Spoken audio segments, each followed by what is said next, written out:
భక్తుడిగా తోటి భక్తులకి సేవ చేసే భాగ్యం కలిగింది. వారి సేవ ద్వారా దేవుడి సేవ చేసే భాగ్యం కలిగింది. ఆ అవకాశం ఇచ్చిన ఆంధ్రప్రదేశ్ ప్రభుత్వానికి, గౌరవ ముఖ్యమంత్రి గారికి మనస్ఫూర్తి ధన్యవాదాలు. అందరి నమ్మకాలని నిలబెడతానని, భక్తుల యొక్క నమ్మకాలని, ప్రభుత్వం యొక్క నమ్మకాన్ని ఆ దేవుడు ఇచ్చిన శక్తితో నిర్వర్తించగలనని మనస్ఫూర్తిగా కోరుకుంటున్నాను.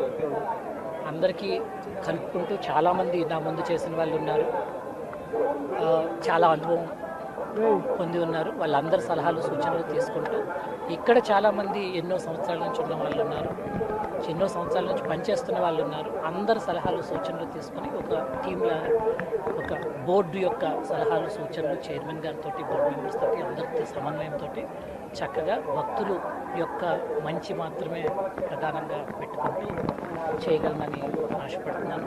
అలా చేయటానికి ఆ దేవుడు ఆశీర్వదిస్తాడని మనస్ఫూర్తిగా కోరుకుంటున్నాను.